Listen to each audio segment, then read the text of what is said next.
Kupata ujuzi katika zama hizi imekuwa rahisi kutokana na kuwepo kwa majukwaa ya kidigitali ambayo yanawezesha watu kuvuna maarifa licha ya kukosa fursa za kwenda kusomea kitaaluma. Leo tukiangazia jambo hili na kukutanisha na kijana Samuel ambaye baada ya kupata shahada ya awali hakukaa kubweteka na kuona atumie fursa ya mitandao ya kijamii kujifunza fani ya uhandisi sauti, yaani sound engineering, na sasa anamiliki kampuni iliyosajiliwa kihalali ikitoa huduma ya kuhodhi matukio mbalimbali na kukodisha vifaa vya muziki, yaani setup, katika maeneo mbalimbali. Kwa majina naitwa Samuel Julian Magoso.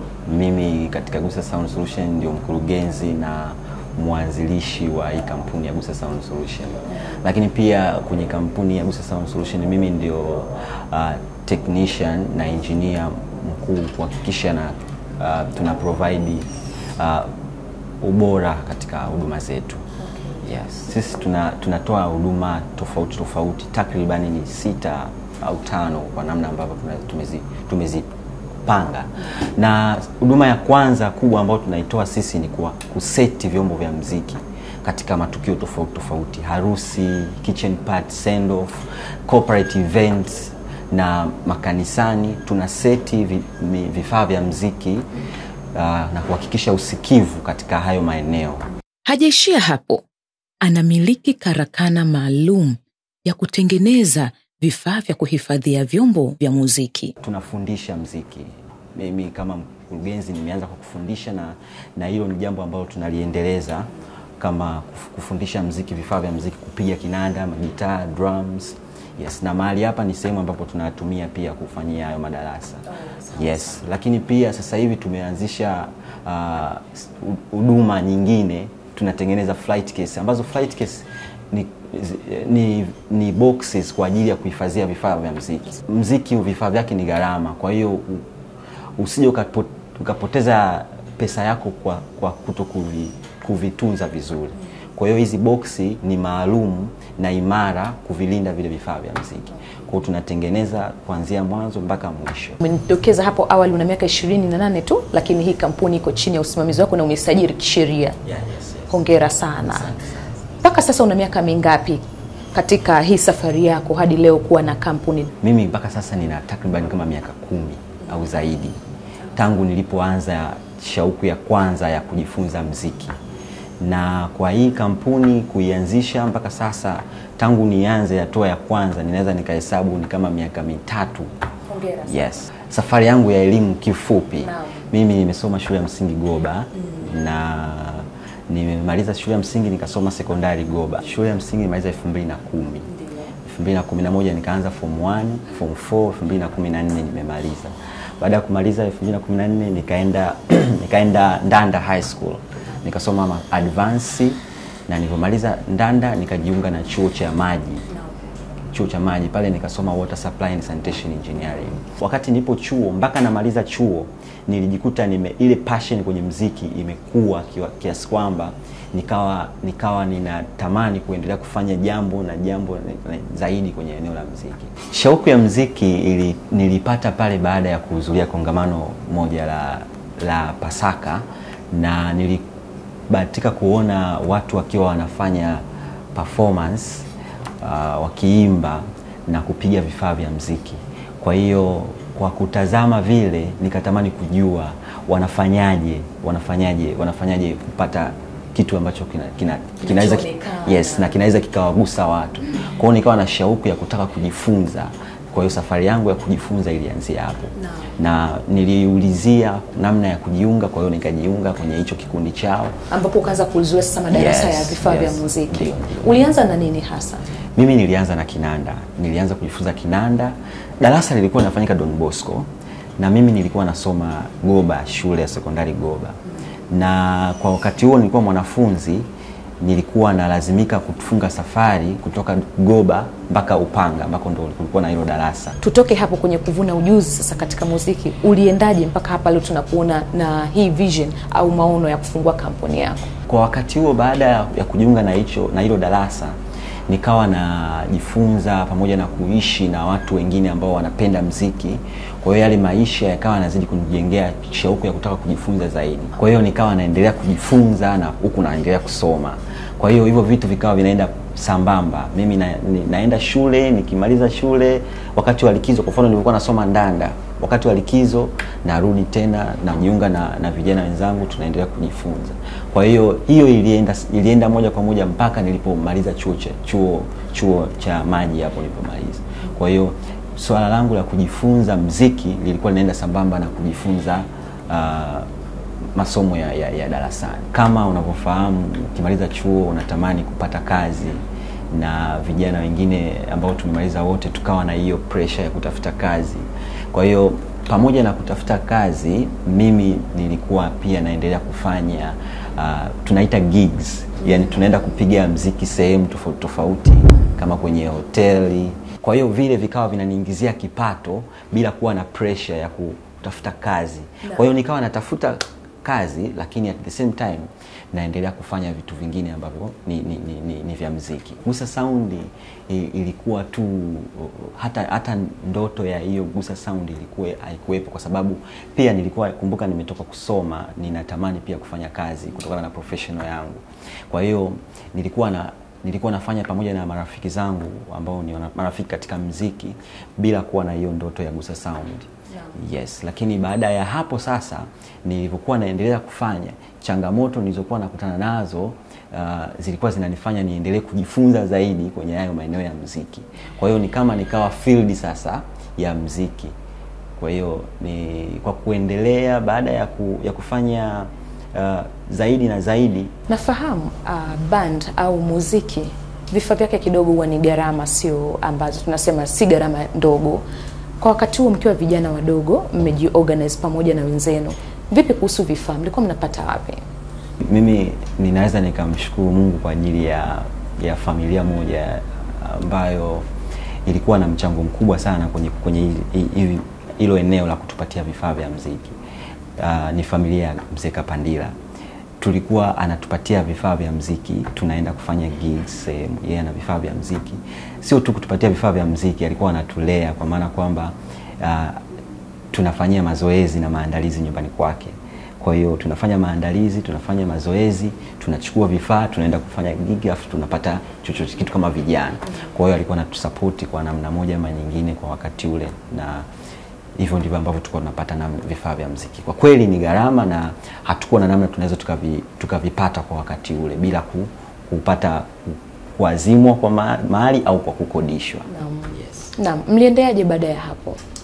Baada ya hapo ile timu tulikuwa tunaendelea kufanya kwenye matukio tofauti tofauti. Sasa mambo ya maji nilikuwa kama nimeyaacha kidogo, kwa maana kwamba nilikuwa naona huku napata viela Vicent ambavyo vilikuwa vinanisaidia kurani maisha ya kawaida ya kila siku. Yeah. Kwa hiyo nikawa naendeleza kufanya masuala ya muziki, na nikawa nafanya kwenye band tofauti tofauti, sehemu tofauti tofauti, kwenye kanisani, na mimi nimekuwa nikimtumikia Mungu na najitolea kwenye makanisani. Kwa hiyo hayo yote yamekuwa yakifanyika na kunipatia mimi experience na kupenda zaidi kwenye hili eneo la muziki. Katika matukio yote, ni shughuli gani hasa ulikuwa unafanya? Mimi nilikuwa nafanya vitu vingi. Kuna wakati naitwa kwenda sehemu kupiga tu kinanda. Kuna wakati naitwa sehemu kwenda kuwasetia tu mitambo, kuhakikisha mitambo yao inakaa vizuri. Yes, kuna wakati naitwa sehemu kwenda kufundisha kwaya, kwa sababu mimi nimekuwa katika hiyo safari yote iliniimarisha kiasi kwamba nikawa na uwezo hata kufundisha wengine muziki. Kwa nikawa nafundisha kwaya tofauti tofauti. Tuje kwenye safari sasa ya kwanza wewe kutaka kujitegemea na hii vision au maono uliokuwa nayo. Nimefikia hatua sasa nilikuwa nachukua tenda lakini nilikuwa na kodi vifaa vya muziki kwa watu. Kwa hiyo naweza nikachukua tenda, labda hii ni ya harusi, lakini sina vifaa. Kwa hiyo naenda na kodi sehemu, namlipa kidogo, naenda nafanya setup, kila kitu kinaenda vizuri, alafu then namlipa commission yake na mimi napata commission. Kwa hiyo nikawa naifanya ikafikia pointi mpaka nikawa na uwezo wa kuchukua hata kazi kubwa. Yes, na naweza nikachukua kazi hata ya siku nyingi, nikahudumia kwenye tukio fulani kuhakikisha usikivu wa hilo eneo. Kwa hiyo nilifanya mpaka ipofikia hatua nilikutana na changamoto kwa sababu nakumbuka tu situation moja au nakumbuka wakati mmoja nilikuwa nimekodi hivyo vifaa kutoka kwa watu wengine kwa ajili ya tukio fulani, na tulikuwa tumekubaliana kufanya kwa siku kadhaa, na bahati nzuri au mbaya ni kwamba katikati ya siku bila kufika ile makubaliano walikatisha ule mkataba. Kulikuwa na mkutano wa Injili ulikuwa umeandaliwa kwa siku takriban kama 21 au 24, na katika makubaliano ya ile kazi ilikuwa mimi nihakikishe usikivu kuanzia pamoja na vifaa vya kupiga kwa maana kinanda, drum, muziki pamoja na speaker zote zinatakiwa kila kitu usikivu uwe sahihi katika ule mkutano. Kiutaalamu tunasema sound system pamoja na backline. Sio hicho tu, pamoja na musician. Hao watu wote hiyo package yote hiyo waliiomba kutoka kwangu, na tulikubaliana kwa ndani ya hizo siku. Lakini katikati ya ilipofika siku kadhaa kwenye ule mkutano ulikuwa unaendelea, kukawa na naweza nikasema complaints. Wakawa na raise complaints ambazo actually zilikuwa ni nje ya kitaalamu. Zingine zilikuwa nje ya kitaalamu kwa sababu kwa package tulivyokuwa tumekubaliana na gharama za maandalizi haikuwezekana yani kutimiza hayo matakwa mengine ya kitaalamu ambayo yalikuwa yanaenda beyond ile gharama ambayo tulikuwa tumekubaliana, au yalikuwa yanaenda nje ya gharama ambazo tulikuwa tumekubaliana, bila kujua kwamba mimi nimechukua vitu kwa watu, nimechukua kwa kukodi, na pia kwa sababu nilikuwa nataka kuwapatia kitu kizuri zaidi ya ile pesa ambayo walikuwa wameiandaa. Kwa hiyo nililazimika hata kununua baadhi ya vitu vingine kwa ajili ya kuwezesha tu huo mkutano.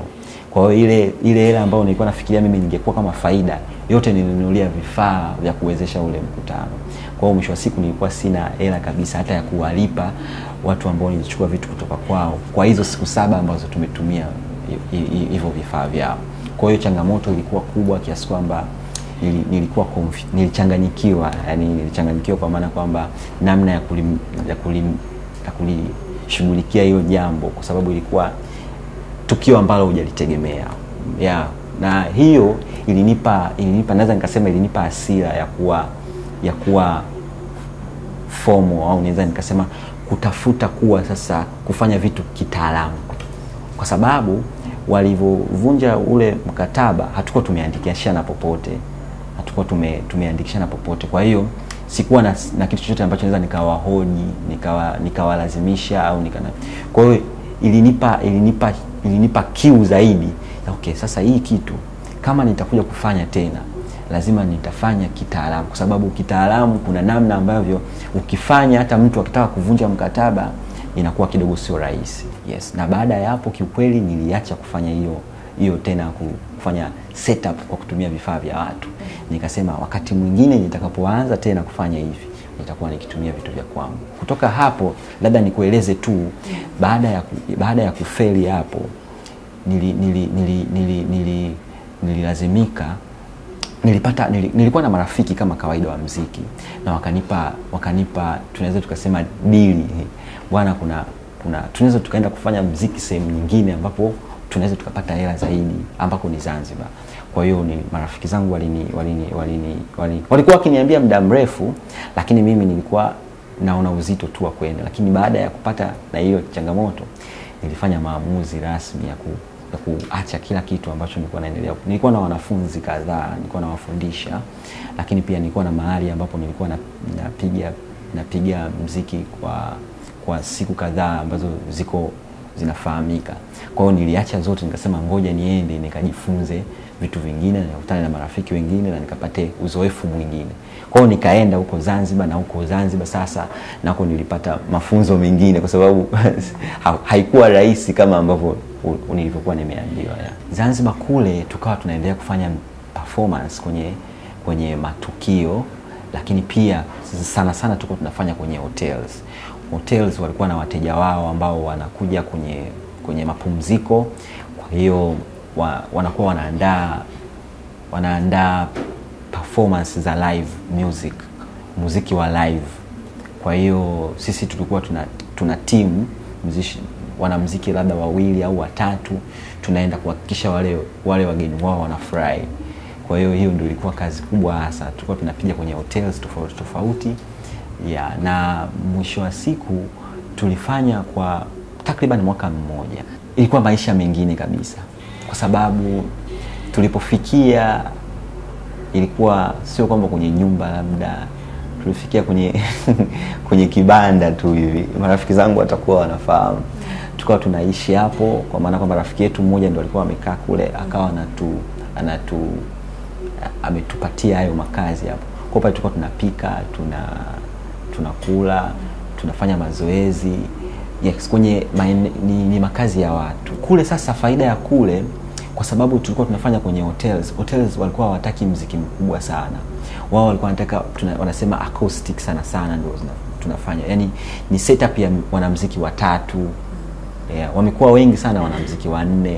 Kwa hiyo hakukuwa kuna haja ya kuwa na vifaa vingi. Kwa hiyo kila mwanamuziki alikuwa na kifaa chake. Mimi nilikuwa na kinanda changu, na kinanda chenyewe niliazimwa na rafiki yangu huko.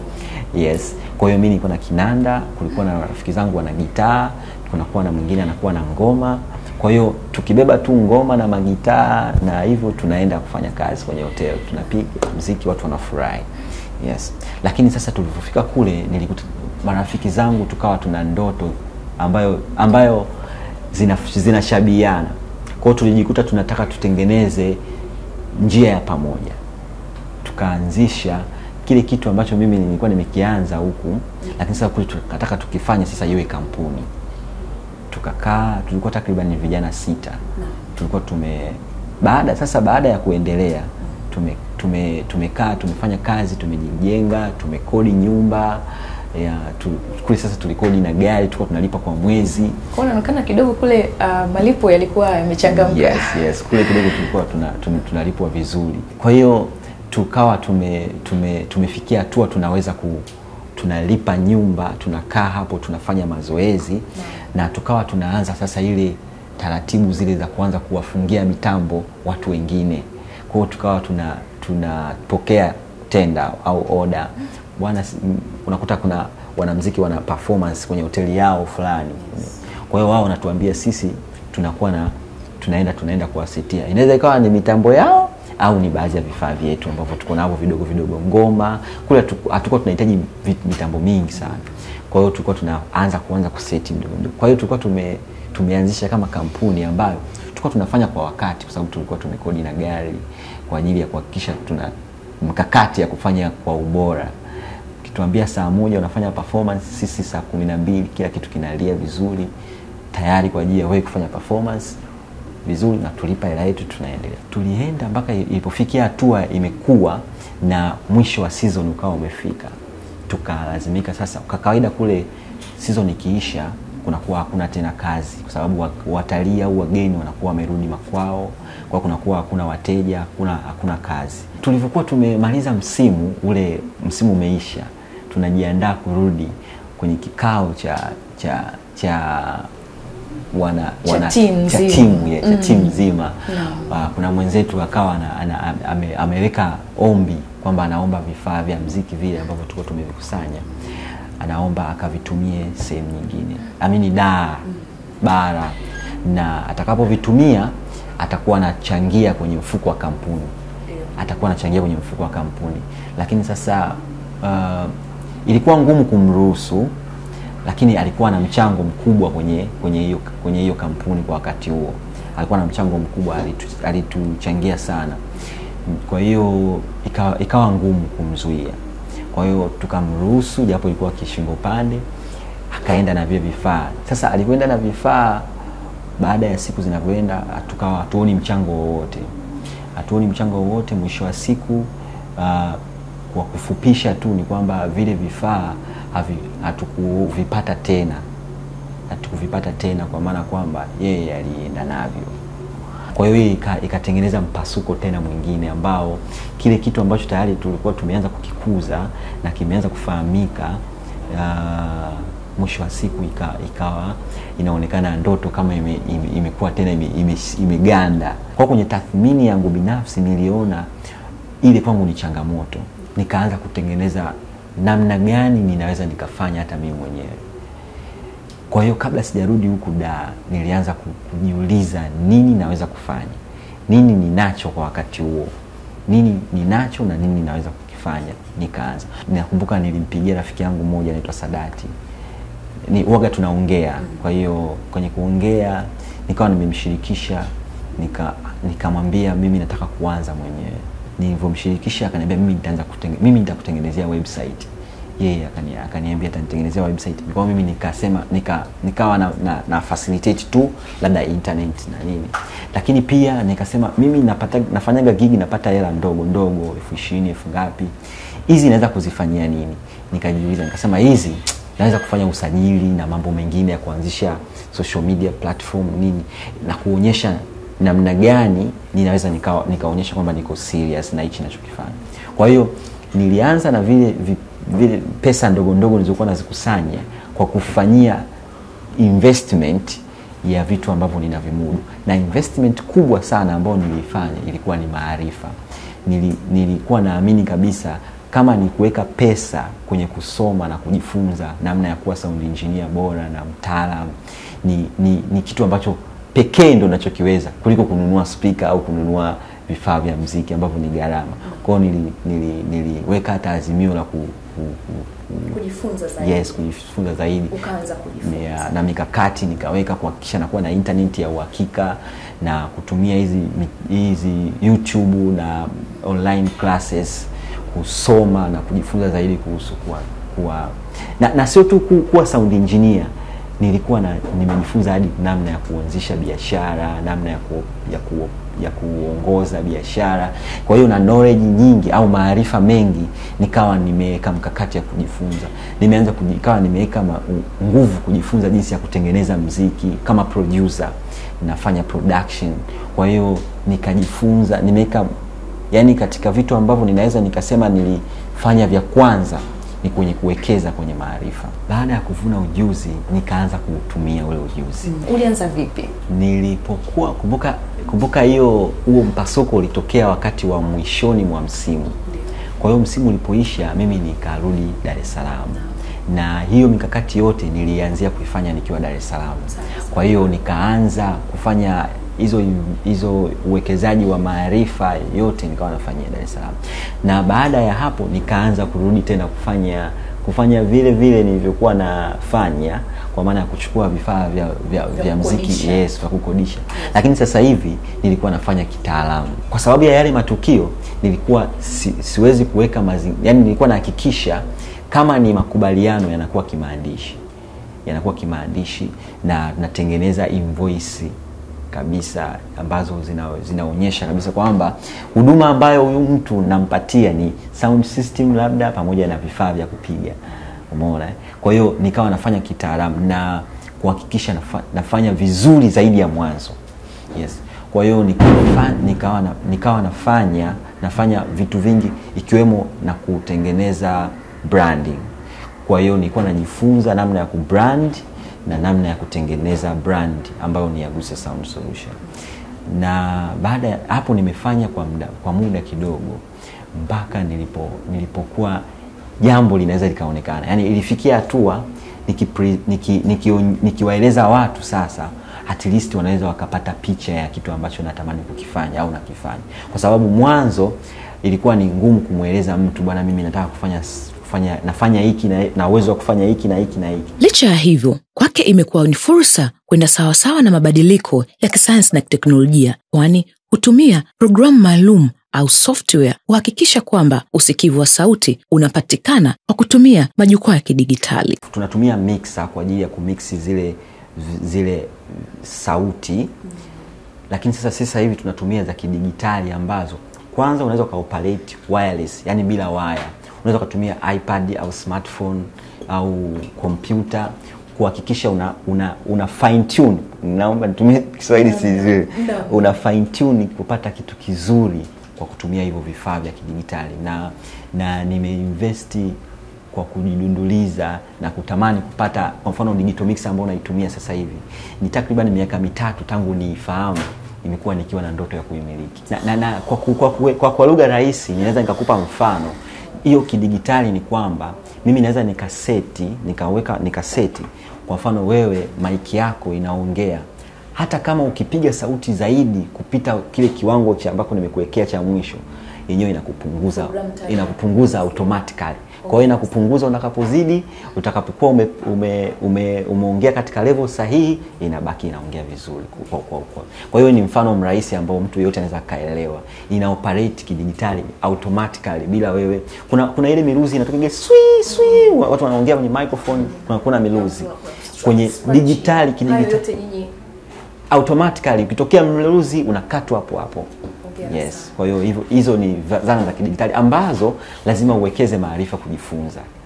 Baada ya kuhakikisha nimejiwekeza kwenye namna hizo nilizozieleza, kwa kweli nilikuwa ni kama bidhaa ambayo naweza nikatumia lugha hiyo, ni kama bidhaa ambayo yenyewe tu ina thamani, inajiuza.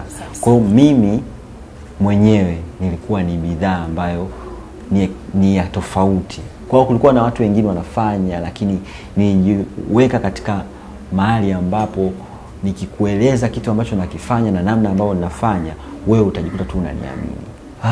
Mpaka sasa tuna timu ya watu ambao wanafanya kazi na sisi kama kampuni wasiopungua 10. Lakini pia tunafanya pia kazi na watu wengine ambao kwa sababu nimekuambia sisi pamoja na kwamba tuna vifaa ambavyo vinaweza vikafanya kazi mpaka idadi ya watu 1000 kwa ukumbi za ndani, tunafanya pia kazi hata zinahusisha watu zaidi ya hapo. Lakini tunachokifanya, tunachukua tena vitu kutoka kwa watu wengine ambavyo kwa ajili ya kuwezesha hilo tukio kama ni kubwa zaidi ya vitu ambavyo mtaji wetu kwa sasa upo navyo. Gusa Sound unaiona wapi baada ya miaka 5 au 10? Ndani ya miaka kadhaa ambayo sio mingi, Gusa Sound Solution itakuwa katika uwezo wa kuhudumia watu wengi zaidi. Na labda kwa mfano tu mzuri naweza nikakupatia uwanja wa Taifa. Kuna tukio ambalo linajaza ule uwanja.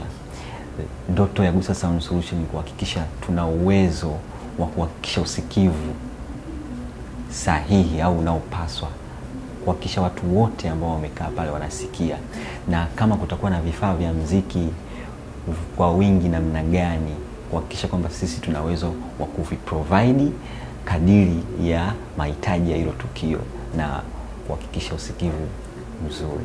Kwa hiyo ndio ndoto kubwa ya Gusa Sound Solution ambayo ni ndani ya muda mfupi tu naamini kabisa nitaifikia. Kwa vijana, kitu ambacho ninaweza nikawashauri vijana wenzangu, kwanza ni kujaribu kufahamu nini ambacho natamani kukifanya kwenye maisha. Kwa sababu mimi nilijiuliza kitu gani ambacho hata nikiwa mzee ninaweza nikakifanya huku nafurahia. Kwa hiyo chukua muda wako kujifunza, kujitathmini na kujifanyia utafiti, kugundua nini hasa unatamani kufanya kwenye maisha yako hata utakapokuwa mzee.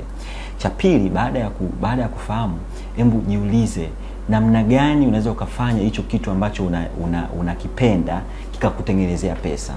Kwa hiyo anza kutafuta namna yoyote ya kujifunza na kuona namna gani unaweza ukatengeneza pesa kutokana na hicho kitu ambacho unakipenda.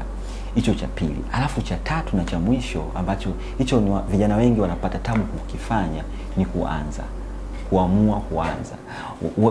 Wengi tunaogopa au tunatamani tuanze tukiwa tumepata vitu fulani. Tunatamani tuanze tukiwa tumepata mtaji mkubwa kiasi fulani.